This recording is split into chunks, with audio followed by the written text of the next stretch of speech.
அனைவருக்கும் வணக்கம்மா. இப்ப நம்ம நல்ல பதிவு தான் பார்க்க போறோம். நெறைய வீட்ல இப்ப இந்த பிரச்சனை இருக்குது. நாங்க தங்கம் வாங்குறோமா, ஆனா வீட்ல தங்கவே மாட்டேங்குது. பொட்டு நகை கூட இருக்க மாட்டேங்குது. வாங்குன உடனே அடகுக்கு போயிடுது. இதுக்கு நாங்க என்னதான் செய்யறது? ரொம்ப கஷ்டப்பட்டு நாங்க நகை வாங்குறோம். ஆனா ஏதாவது ஒரு சூழ்நிலையில எங்களுக்கு நகை அடகுக்கு போயிடுது. அதனால என்ன பண்றதுன்னே தெரியல அப்படின்னு சொல்றவங்க நெறைய குடும்பங்கள்ல இருக்குது. எல்லாருமே நகை வாங்குறதுக்கு ரொம்பவே கஷ்டப்பட்டு தான் நகை வாங்குறோம்.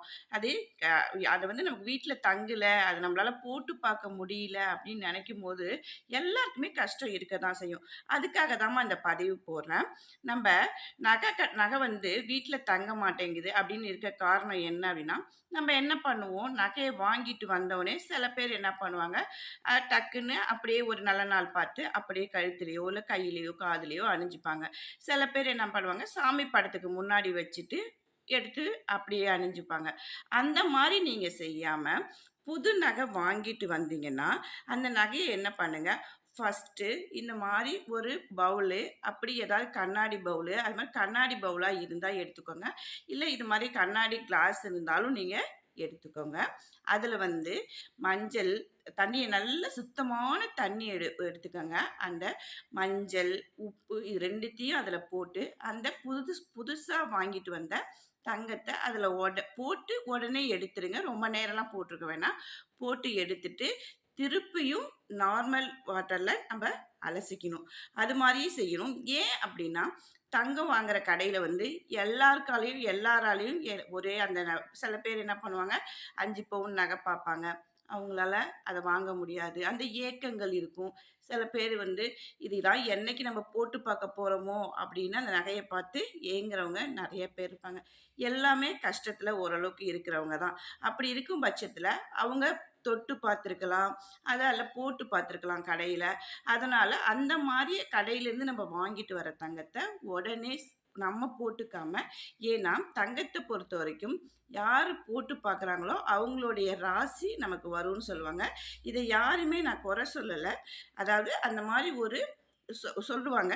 அதுக்காக சொல்லப்படுது. அதனால நம்ம வாங்கிட்டு வந்தோனே, இந்த மாரி கண்ணாடி பாட்டிலையோ, கண்ணாடி டம்ளரோ அல்லது கண்ணாடி பவுலோ ஏதாவது ஒண்ணு எடுத்துக்கிட்டு, அதில சுத்தமான தண்ணீல மஞ்சள், உப்பு போட்டு ஒரு தடவ அலசி எடுத்துட்டு, மறுபடியும் நார்மல் வாட்டர்ல அலசிட்டு, நீங்க சாமி படத்திட்ட வச்சுட்டு, அதுக்கப்புறம் நீங்க அணிஞ்சீங்கன்னா, அந்த நகை எந்த சூழ்நிலையிலும் உங்கள விட்டு போகவே போகாது. இது மாரி செய்யுங்க. அது மாரி நம்ம நகை கடையில வந்து அடவு வாங்கிட்டு வந்த உடனே என்ன பண்ணுவோம், ஒரு ரொம்ப வருஷம் அடகு கடையிலே இருக்கும். நம்ம என்ன பண்ணுவோம், அப்பாடா! நம்ம நகை வந்துருச்சு அப்டி சொல்லிட்டு டக்குன்னு எடுத்து போட்டுருவோம். அந்த மாரி நம்ம போடவே கூடாது. நகை கடையிலேருந்து வந்த பிறகு இதே மாரி என்ன பண்ணா, நல்ல நார்மல் வாட்டர்ல ஃபுல்லா ஃபர்ஸ்ட்டு நல்லா அலசிக்கணும். ஒரு பாத்திரத்தில வச்சோ, இல்ல நேரடியாவோ டேப்ல காமிச்சோ அலசிக்கிட்டு, என்ன பண்ணணும்னா, இந்த மாரி ஒரு வெள்ள துணிய எடுத்துக்கங்க. அந்த வந்து புதுசா தான் அந்த துணி இருக்கணும். பழசா யூஸ் பண்ண துணி இருக்கக்கூடாது. நமக்கு இந்த ரேஷன் கடையில நெறைய பேர் அத யூஸ் பண்ண மாட்டாங்க. இல்ல அந்த துணிய கூட நம்ம வச்சுக்கலாம். அத வந்து புதுசா கொஞ்சம் போல கட் பண்ணிக்கங்க. கொஞ்சம் போல கட் பண்ணிக்கிட்டு, ஒரு கைப்பிடி அளவுக்கு உப்ப எடுத்துக்கங்க. உப்ப எடுத்து அந்த துணி மேல கொட்டிக்கங்க. கொட்டிக்கிட்டு, அது மேல வந்து அந்த நகைய வச்சுட்டு, நீங்க என்ன பண்ணலாம் அப்டின்னா, ஒரு நைட்டு ஃபுல்லாவே சாமி படத்துக்கு முன்னாடி இருக்கலாம். சாமி படத்துக்கு முன்னாடி வச்சுட்டு, மறுநாள் காலைல நீங்க எழுந்து குளிச்சுட்டு, மறுபடியும் அந்த சாமி கும்பிட்டுட்டு நம்ம நகை எடுத்து அணிஞ்சுக்கலாம். இது மாரி செஞ்சோம்னா, இந்த தோஷங்கள்லாம் நமக்கு இருக்காது. ஏன்னா சில பேர் தொட்டது பிறகு நமக்கு வந்து சில தோஷங்கள் வரும் அப்படிங்கிறதுனால, நம்ம வந்து இது மாரி செஞ்சுக்கலாம். இந்த மாரி நீங்க செஞ்சு பாருங்க. புது நகையா இருக்கட்டும், அல்ல அடகுலேருந்து வாங்கிட்டு வர நகையா இருக்கட்டும், எந்த நகையா இருந்தாலும் இந்த மாரி நீங்க இது 2த்துல எந்த பரிகாரம் செஞ்சாலும் நல்ல பலன் இருக்குமா. உங்க வீட்ல இருக்க நகை வந்து அடகுக்கே போகாது.